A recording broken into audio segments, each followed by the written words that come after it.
नमस्कार मैत्रिणींनो, आजच्या मध्ये मी तुम्हाला अशा पद्धतीची फ्रॉक कटिंग आणि स्टिचिंग संपूर्ण व्हिडिओ दाखवणार आहे. तर व्हिडिओ लास्टपर्यंत नक्की बघा. त्यासाठी अशा पद्धतीचे हे फॅब्रिक आहे आणि हे कॉटनचं अस्तर आहे. बघू शकता तुम्ही, हे 4 फोल्ड केलं मी, म्हणजे 4 फोल्डेड झालेलं आहे. दोन्ही पार्ट, मागचा आणि पुढचा, वरच्या साईडचा फ्रॉकसाठी मी दोन्ही एकत्रच काढणार आहे. त्यासाठी बघा, स्केलच्या साहाय्याने मी आधी सरळ रेष आखून घेतली. 4 ते 5 वर्षाच्या मुलीचा फ्रॉक आहे. यासाठी मी शोल्डर 4 इंच, मोंडा 4 इंच घेतलेला आहे आणि खालच्या साईडने 22चा चौथा भाग, 22ची चेस्ट होती आणि कंबर 20ची होती, त्याचा चौथा भाग आणि पुढे 2 इंच सिलाई मार्जिन अशा पद्धतीनं घेतलेली आहे. फ्रॉकची टोटल उंची 20 इंच आहे आणि वरच्या पार्टमध्ये आपल्याला 11 इंच करायचं आहे. तर त्यानुसार मी मार्किंग करून घेतलं. यानंतर फ्रॉकची उंची लक्षात राहावी म्हणून कमरेच्या साईडला सुद्धा 20 + 2 इंच सिलाई मार्जिन अशा पद्धतीने मी मार्जिन करून बॉक्स ड्रॉ करून घेतलेला आहे. याला वेगळं असं काही करायचं नाही. जसं मार्जिन आहे तसं अशा पद्धतीने मार्किंग करून घेतलं आणि मागच्या पुढच्या मोंड्याचा आकार हा दोन्हींचा एकच देऊन घ्यायचा. तर गळा रुंदी मी 1.5 इंचाची घेणार आहे आणि पुढच्या गळ्याचा फ्रंट असं मी मार्किंग केलेलं आहे. पुढील गळा ही 3.5चा आहे. त्यामध्ये अर्धा इंच मी सिलाई मार्जिन ॲड करून 4 वरती मार्किंग करून अशा पद्धतीने गळ्याचा आकार तुम्ही तुमच्या आवडीनुसार देऊ शकता. अशा पद्धतीने एकत्रच मी दोन्ही पार्ट अस्तरचे काढलेले आहेत. मागचा आणि पुढचा सोबतच पार्ट रेडी होणार आहेत. फक्त गळ्यामध्ये मागचा गळा कमी आणि पुढचा गळा जास्त अशा पद्धतीचं फक्त गळ्यामध्ये बदल आहे, बाकी काहीच बदल नाही आहे. तर बघा, अशा पद्धतीनं अस्तर तर मी बाजूला काढून ठेवलं. यानंतर जो खाली फ्रॉक होती आपली, 9 इंचाचीच फ्रॉक खाली आपल्याला रेडी करायची होती. त्याला फक्त मी 5 इंचाचं कमरेचं मार्किंग घेऊन अशा पद्धतीने क्रॉसमध्ये गोल आकार दिला आणि याला छोटासा अंब्रेला कट देऊन घेतला अस्तरला. तुम्ही अस्तर नाही लावलं तरी चालेल, परंतु मी अस्तर लावलेलं आहे आणि अस्तरची उंची मी फक्त 8 इंच ठेवलेली आहे. टोटल उंचीच 9 इंच आहे. त्यामध्ये फक्त 1 इंच मी मायनस करून अशा पद्धतीनं अंब्रेलाचं छोटंसं अस्तर मी लावण्याचा प्रयत्न केला.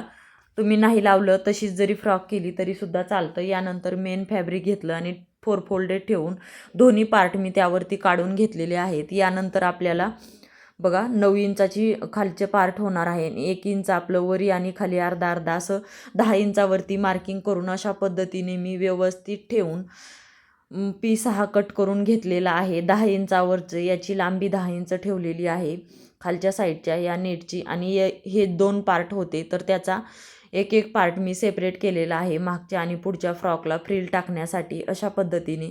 आता हे सर्व पार्ट लगेचच मी तुम्हाला स्टिचिंगला घेते आणि सर्व स्टिच कशी करायची तर ते दाखवते.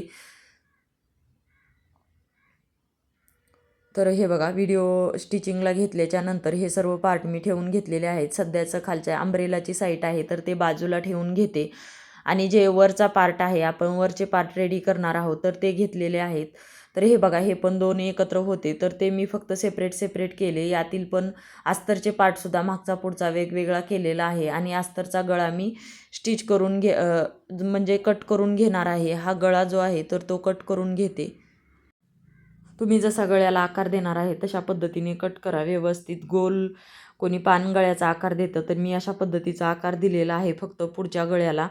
आणि हे जे आहे तर हे मेन फॅब्रिक आहे तर ते व्यवस्थित बरोबरच आहे का लक्षात घ्यायचं आणि बरोबर साईडने अस्तर ठेवून घ्यायचं. अशा पद्धतीने गळ्याला आणि कमरेच्या साईडला आपण फक्त याला पलटी करणार आहोत. पलटी नाही केलं तरीसुद्धा चालतं, परंतु लहान मुलीचा फ्रॉक असल्यामुळे टोचू वगैरे नाही म्हणून मी खालच्या साईडने फोल्ड करणार आहे आणि तुम्ही ओव्हरलॉक जरी केला तरीसुद्धा चालतं. तर बघा, दोन्ही साईडला वरती गळा तर मी व्यवस्थित हा ठेवून स्टिच करून घेतलेला आहे. कमरेच्या साईडला सुद्धा अशाच पद्धतीने मी टीप टाकून घेते. तर बघा, हे एक्स्ट्राचं आहे तर ते कट करून टाकायचं आणि कमरेच्या साईडला सुद्धा कटिंग करून घेते आणि गळासुद्धा कट करून घ्यायचा आणि गळ्याला आणि कमरेच्या साईडला फिनिशिंग यावी त्यासाठी काय करायचं, छोटे छोटे कट्स द्यायचे. कट केल्याच्या नंतर आणि यानंतर गळा पलटी करायचा कट्स दिल्याच्या नंतर. तर हे बघा, दिलेले आहेत मी आणि पलटी करून घेते आणि या दोन्ही साईडला आता दाबटीप टाकून घ्यायची. तर दोन्ही साईडला दाबटीप टाकून घेतल्याच्या नंतर अस्तर आणि मेन फॅब्रिक हे फक्त जोडून घ्यायचं आहे. त्याला वेगळं असं काहीच करायचं नाही आणि एक्स्ट्राचं फॅब्रिक कट करून टाकायचं. अशाच पद्धतीने हा पूर्ण पार्ट रेडी करायचा. असाच मी फ्रंटचा सुद्धा पार्ट रेडी करणार आहे. तो पण फक्त मी पलटी करून हा सर्व बाजूंनी स्टिच करून घेणार आहे. तर पुढचा आणि मागचा अशाच पद्धतीने मी रेडी करून याला आता चेन कशी बसवायची ते तुम्हाला व्हिडिओमध्ये दाखवते. बघू शकता टक्स टाकून घेते मी. पुढील पार्टला मी टक्स टाकून घेणार आहे. टोटल उंची टक्सची मी 4 इंच ठेवलेली आहे आणि अशा पद्धतीने दोन्ही साईडचे टक्स टाकून घेतले. हे बघा पुढचा पार्ट असा रेडी झाला. असाच मी बॅकचा सुद्धा पार्ट रेडी करून घेते. फक्त गळा आणि कमरेच्या साईडला आपल्याला टीप टाकून घ्यायची आहे आणि ही टीप आपल्याला फक्त पलटी करून घ्यायची आहे. तर अशाच पद्धतीने मी पूर्ण पार्ट रेडी करून घेते. तर बघू शकता अशा पद्धतीने मी टीप टाकून चेन बसवायची आहे म्हणून फक्त मधोमध फोल्ड करून हा गळा केलेला आहे आणि एक्स्ट्रा फॅब्रिक आहे तर ते कट केलेलं आहे. मागच्या साईडचा हा पार्ट आहे आणि याला फक्त कट केल्यामुळे याची शिलाई ही होऊ नये म्हणून मी बघा फक्त टीप टाकून घेतलेली आहे दोन्ही साईडला, दोन्ही पार्टला.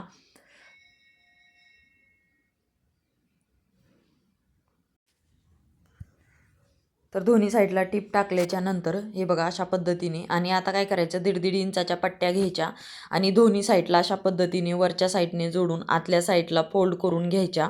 वरतून दाब टीप टाकून घ्यायची. आपण हुक ब्लाऊज शिवताना कसं करतो त्याच पद्धतीने जरी केलं फक्त छोटी पट्टी येते याची. अशा पद्धतीने मी टीप टाकून दोन्ही साईडला अशाच पद्धतीने मी आतल्या साईडला फोल्ड करून असे लावून घेणार आहे आणि यानंतर चेन बसवायला घेणार आहे. अशा पद्धतीने दोन्ही साईडला मी रेडी करून घेतलं आणि हे बघा चेन बरोबरच ठेवलेली आहे. वरच्या साईडला चेनचं खालीवरी करण्याची जी झीप आहे ती फक्त वरच्या साईडलाच ठेवलेली आहे आणि अशा पद्धतीने मी खालून कमरेकडनं चेन लावायला घेणार आहे. उलटी केलेली आहे बघा.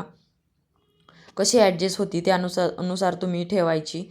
तर बघा मी सरळ फक्त चेनवरती ओढून घेतलेली आहे आणि खालच्या साईडनं कमरेनी अशा पद्धतीने एका साईडने झीप खोललेली आहे आणि जोडायला घेते आणि यानंतर जसं लावत येऊ तशी वरती घ्यायची किंवा खाली घ्यायची जेणेकरून आपल्याला ती लावण्यामध्ये ती झीप आहे तर ती दाबामध्ये येऊ नये त्यासाठी ॲडजस्ट करून लावायची. बघा एका साईडने तर मी लावून घेतली, दुसऱ्या साईडने ही बंद केली मी आणि मग खालच्या साईडने लावायला घेते. याला काय करायचं जी पट्टी आपण आलेली आहे तर त्या झीपवरती टाकायची, वरच्या साईडने सोडायची आणि जी आपण टीप टाकलेली आहे त्या टीपवरनं टीप आली पाहिजे, ही एक्स्ट्राची झाली पाहिजे. अशा पद्धतीने वरच्या साईडला झीप लावून ही फ्रॉक रेडी करायची. तर बघा मी वरच्या साईडला अशा पद्धतीने लावून घेतलेली आहे आणि अशा पद्धतीने चेन आपण मागच्या पार्टला लावून घेतलेली आहे. याचा गळासुद्धा मी नंतर फिनिशिंग देऊन याला करून रेडी करून घ्यायचा आणि अशा पद्धतीने यावरती 2-2 टीप टाकून घ्यायच्या.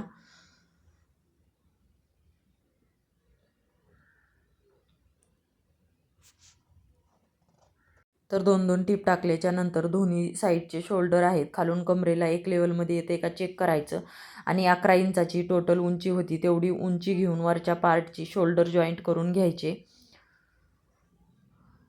तर बघा अशा पद्धतीने मी शोल्डर याचे जॉईंट करून घेतले. कारण कटिंग करताना मी उंचीमध्ये 1 इंच वाढून 12 इंचावरती मार्किंग केलेलं होतं. तर अशा पद्धतीने शोल्डर जॉईंट केल्याच्या नंतर जे आपण खाली जी फ्रॉकसाठी फ्रिल बनवणार आहेत, प्लेट्स बनवणार आहे त्याचा एक मेन पार्ट घेतलेला आहे मी. तर अशा पद्धतीने याला छोट्या छोट्या प्लेट्स द्यायच्या. जेवढं कमरेच्या साईडचं अंतर आहे तर खालची कंबर 20 इंचाची होती परंतु एक्स्ट्रा शिलाई मार्जिन असल्यामुळे 11-11.5 इंच भरत आहे. तर तेवढ्या प्लेट्स ठेवून अशा पद्धतीने रेडी करून घ्यायचं. बघा एका साईडला मी प्लेट्स लावून फ्रॉक रेडी करून घेतली आणि जो आपण आंब्रेलाचा अस्तर रेडी केला ते फक्त यावरती जॉईंट करून घ्यायचा. असंच दुसऱ्या पार्टच्या सुद्धा फ्रिल तुम्ही जेणेकरून मागच्या पुढच्या साईडला लावता येतील अशा पद्धतीने मी दोन्ही साईड रेडी करून घेतल्या. आणि बघा हे अशा पद्धतीने कमरेच्या साईडला हे वरचा पार्ट ठेवून घेतला आणि त्यावरती दोन्ही साईडला अशा पद्धतीने फ्रॉक ठेवून घ्यायच्या आणि कमरेच्या साईडला बघा जसं ॲडजस्ट होत आहे, जसं मार्जिन आहे 1/2 इंच एक्स्ट्रा आहे खालची वरचा पार्ट त्यामुळे मी 1/2 इंच सोडून कमरेच्या साईडला अर्धा इंचाचं शिलाई मार्जिन सोडून दोन्ही साईडला अशा पद्धतीने कमरेच्या साईडला आणि ही जी फ्रॉकची फ्रिल आहे तर हे आपण जॉईंट करून घ्यायचं. दोन्ही साईडचं मी अशाच पद्धतीने जॉईंट करून घेतलेलं आहे. व्यवस्थित ठेवून घ्यायचं. बघा कमरेचं आणि ते मार्जिन ॲडजस्ट झालं पाहिजे अशा पद्धतीने ठेवून दोन्ही साईडला मी ठेवून ह्याला टीप टाकून घेतल्या आणि या टीपवरती आपण 2-2, 3-3 टीप टाकायच्या. अशा पद्धतीने बघू शकता खालच्या साईडने फ्रॉक दिसत आहे. अशा पद्धतीने फ्रॉक रेडी झाल्याच्या नंतर खालच्या साईडने 2-2 3-3 टीप टाकून घ्यायच्या. तुम्ही वाटलं तर टोचत असतं लहान मुलींना, म्हणून ओव्हरलॉकसुद्धा करू शकता. तर अशा पद्धतीने मी पूर्ण फ्रॉक रेडी केली आणि मोंड्याच्या साईडला आपल्याला पट्टी बसवून घ्यायची आहे फिनिशिंगसाठी. तर त्यासाठी मी अशी 1.5 इंचाची पट्टी काढली, डबल फोल्ड केली आणि अशा पद्धतीने दोन्ही साईडला दोन्ही मोंड्यांना मी बसवून घेणार आहे. एका मोंड्याची तुम्हाला दाखवते. तर अशा पद्धतीने फोल्ड केले. 1/2 इंचाची मार्जिन आहे, तर 1/2 इंच शिलाई मार्जिनमध्ये जातं. याला कट करून घेतलं, एक्स्ट्राचं आहे ते, आणि छोटे छोटे कट्स देऊन आतल्या साईडला पट्टी फोल्ड करून याला टीप टाकून घेतली. जसा मोंड्याचा आकार आहे तशा पद्धतीमध्ये टीप टाकून घ्यायची. बघू शकता मी आतल्या साईडला याला फोल्ड करून घेते.